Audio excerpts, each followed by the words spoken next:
It's Saturday, May 9th, 2020. Quick video today. I just want to recap on a few things that transpired this week, and I want to touch on a few articles I read this morning, and I want to talk about a few things I see coming to America.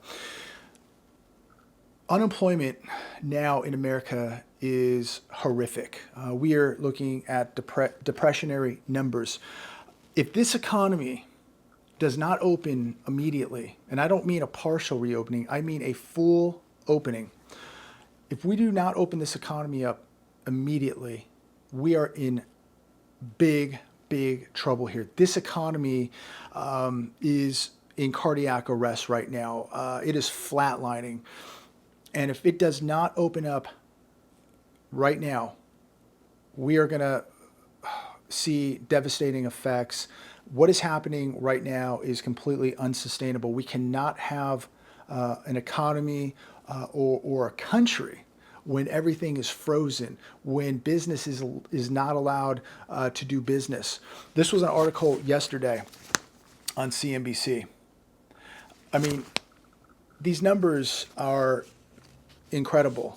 A record 20.5 million jobs were lost in April's unemployment rate jumps to 14.7.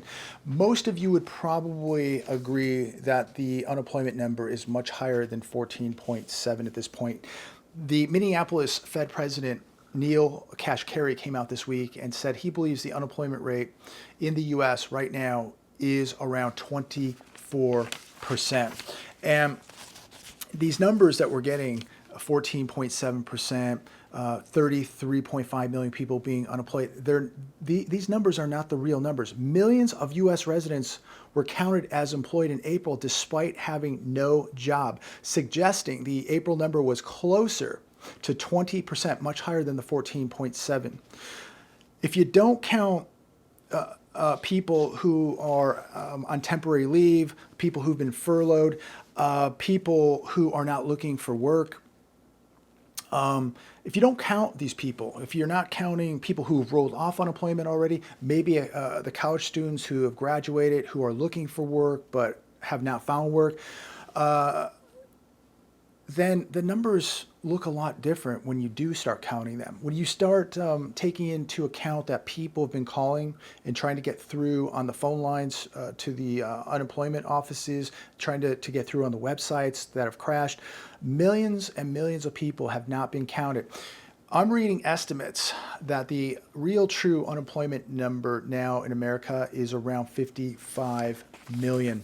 Article today, record 103,415,000 not in labor force. Participation rate sinks to 47-year low. Look at that, 103 plus million people not in the labor force.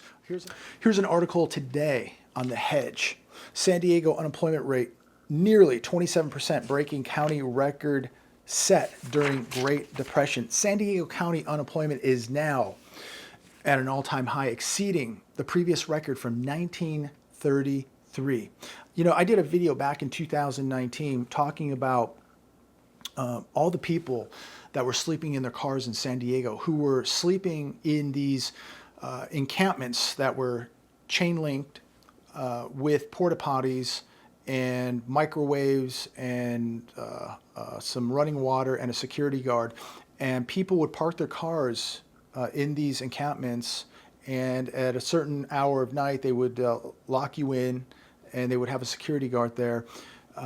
And most of those people had jobs.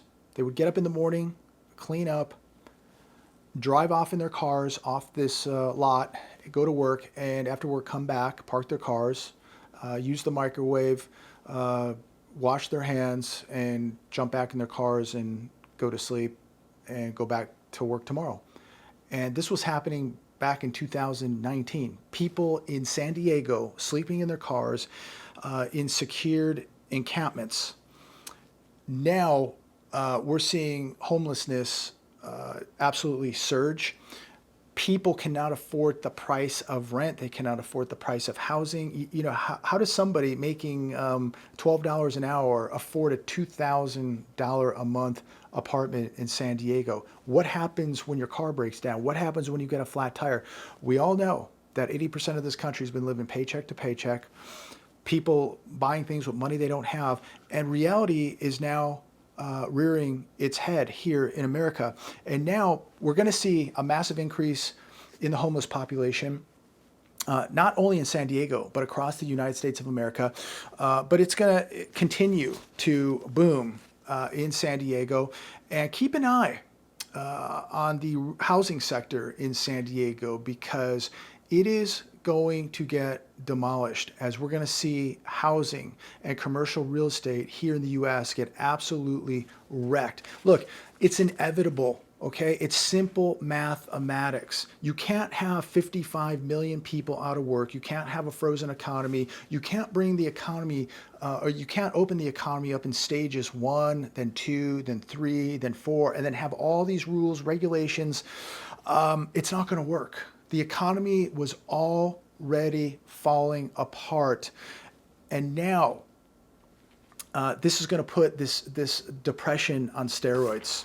Another article here, and look, I'm just sharing reality with you. This channel isn't to make you feel good or feel bad. It's to share the truth. It's to share the reality of what's happening. So hopefully you take it to heart and you do something.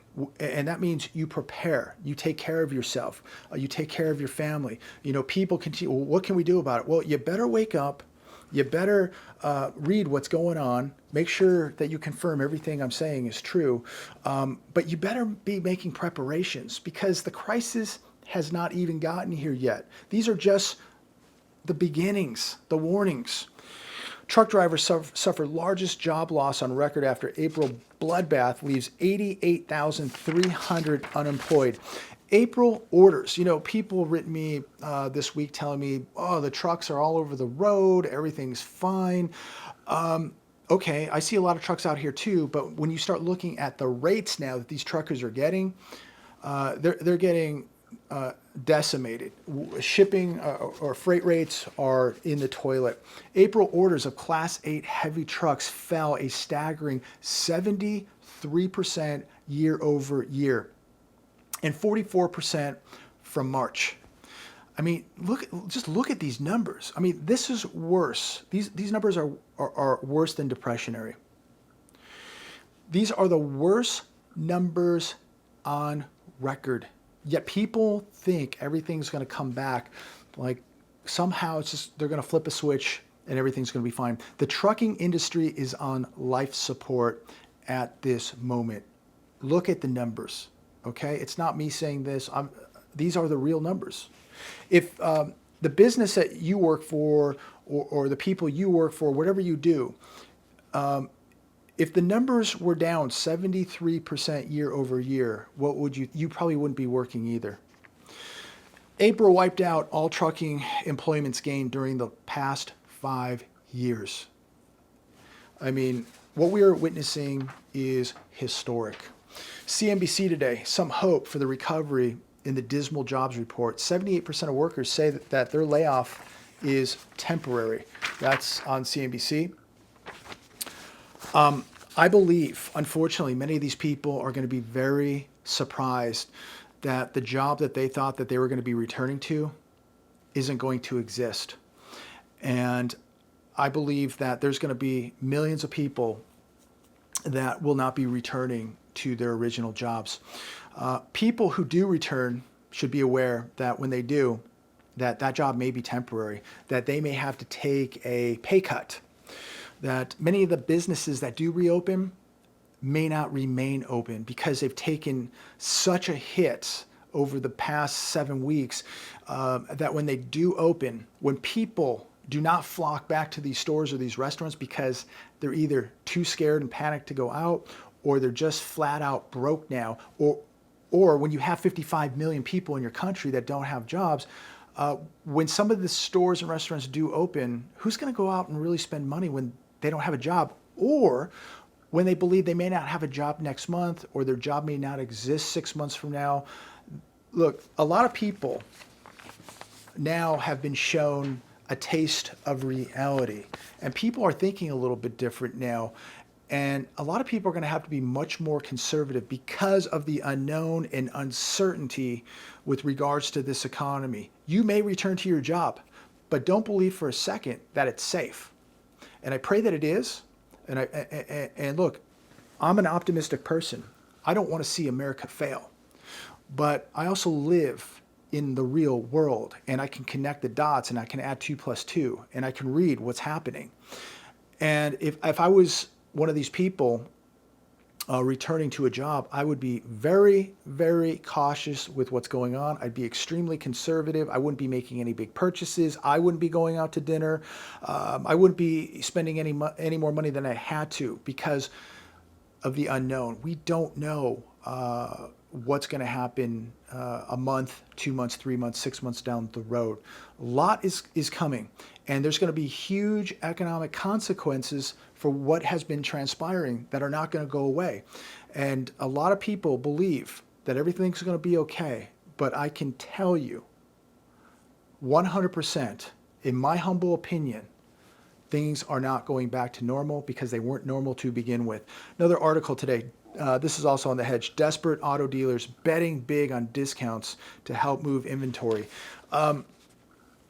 They can bet all they want, but if a pickup truck is $80,000 and tens of millions of people don't have a job, or they're taking pay cuts, or they're uncertain of their futures, good luck selling $80,000 pickup trucks. They're going to have to discount these things huge. I see now no payments for 4 months, 84 months, 0% interest rates. But I don't see prices coming down that much. And until they do, again, nothing's going to change. But no matter how, if they lower the prices in half, the question still arises, how are people going to afford a $40,000 pickup truck if they're not working, if they're uncertain what's going to transpire in the next 6 to 12 months? It's going to be interesting. Automakers in chaos as broke rental car companies stop placing orders on vehicles. This is going to be another problem for the auto sector. I looked at rental rates last week, and I didn't really see rates coming down that much at all. So maybe car rental companies need to start lowering their rates to start moving some inventory to get people to rent cars. But at the end of the day, they're going to be buying a lot less cars from Ford and General Motors and Dodge Chrysler. They're just, that's reality. And it's sad. I looked at some pictures yesterday that were floating around, and here's a title of an article right here: "Something odd is going on in parking lots around the U.S." Now, please Google this. Look at, I don't think you can really see this picture, but there are pictures floating around, a lot of news articles of the rental car companies parking their cars in the parking lots of sport arenas like Angel Stadium out here, Dodger Stadium. There are thousands of rental cars parked at these stadiums, a sea of cars, because they have nowhere to put them. Nobody's renting them. Yet, I looked at the rental rates last week. Didn't look like they really came down much. But it doesn't take a rocket scientist to figure out there's going to be huge sales coming in the used car market, sales coming in the new car market. When I see thousands and thousands of cars parked at Angel Stadium, Dodger Stadium, with nowhere to go, it's just a true reflection of this economy. And if people think that somebody's going to turn a switch on and now all of a sudden those cars are just going to disappear and the renters are all going to come back and people are going to flood the dealerships to go buy $80,000 pickup trucks, you're sadly mistaken. You are not living in the real world. I want to go over one last article here. Breitbart: business demands more foreign workers as 33 million Americans go jobless. Well, we know it's really 55 million Americans go jobless. They want to keep bringing people in from all over the world to work jobs. And we continually are told that these are jobs that Americans won't do. So we need to bring people in from all over the world to do these jobs. Maybe America needs to stop being a giant welfare state. When you have 55 million people not working, I just bet that if people weren't getting free money, if people weren't getting free food in America, if they weren't being rewarded for not working, and look, I believe a majority of people do want to be productive, do want to work, don't want to take handouts. That I believe is the majority of Americans. But we do have millions of people here who don't want to work, who love the handouts, the free money, the free food, and it just rewards bad behavior. But if these people weren't getting free money and free food, and they began to go hungry, I wonder if they would go out and pick crops, and pick corn and pick fruit, and go work in a warehouse and load trucks. I mean, if you were really hungry, I've read articles from people all over the world that they talk about what hunger does to a human being, what people will do when they're hungry.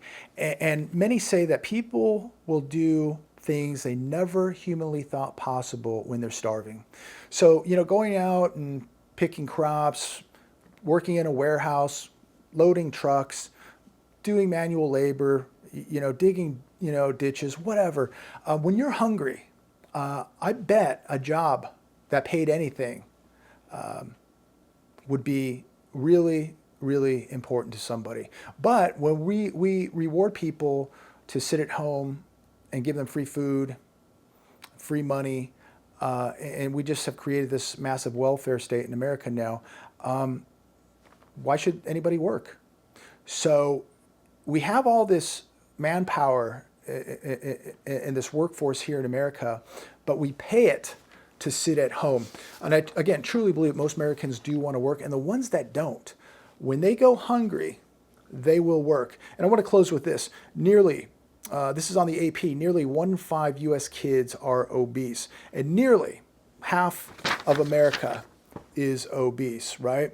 So if these people were out working, we probably wouldn't have the obesity epidemic here in America, because that means too many people are sitting home on the couch, dependent on the government to give them food, to give them money. So, here we are, this country, and this is what's really concerning about America is half the country is obese. And now we have millions of people who don't want to work because they just want the handout. And now we're heading into a depression here. And the only way I believe you get out of a depression is by work, by manufacturing, making things, having people hungry to work, and wanting to be productive. But we cannot have this society that is based on consumption, people buying things with money they don't have, a government that just pays people to sit at home. This is another reason why we're in the trouble we're in. And how we're going to get out of this is not by just taking free money, by taking free food. And look, for people that need that, I get it 100%. We must help Americans that need help. This is for the people who clearly have 2 arms, 2 legs, healthy, young, can get out and work, who'd rather sit home, play video games, and take free food and money from the government, while the working class, the taxpayers, are paying for it. If we continue down this road, if we continue to think like this and operate like this, America is going to be in very, very big trouble. And I know that there's people out there that just believe because this is America, that we can't fail, that the U.S. economy can't fail, that the U.S. dollar can't fail because it's America. You better read your history. So I'm going to wrap it up right here today. Before I go, just take a real look at what's going on. Dow Jones was up around 450 points yesterday as we have 55 million people out of work. We have a retail apocalypse. We have an auto industry that has fallen off of a cliff. We have a trucking industry that's in a depression, truck sales in a depression. We're watching people default on their student loans, people defaulting on credit cards, people defaulting on their homes, people defaulting on their auto loans. Jobs are gone. I don't see factories being built or being opened. I just see a massive economy frozen. And when you look at all this, ask yourself, do you really think that this is going to go back to some normal? We already knew that things were falling apart last year. We already knew that things crashed in 2008. They never recovered. Everything is being propped up with massive money printing. The Dow Jones can go up 1,000 points a day. It doesn't matter, because ask yourself, how is it doing it? It is doing it by the Federal Reserve printing boatloads of money, boatloads of debt that we're all on the hook for. This is going to have incredible consequences on our future and our economy. Bet against the debt. Be preparing. Do not be complacent. Take a good look at what's happening to your areas, your cities, your states, and take a good look at what's happening to your country. It's not heading in the positive direction we want it to. We are heading into a very, very deep depression. This will be the greatest depression in history.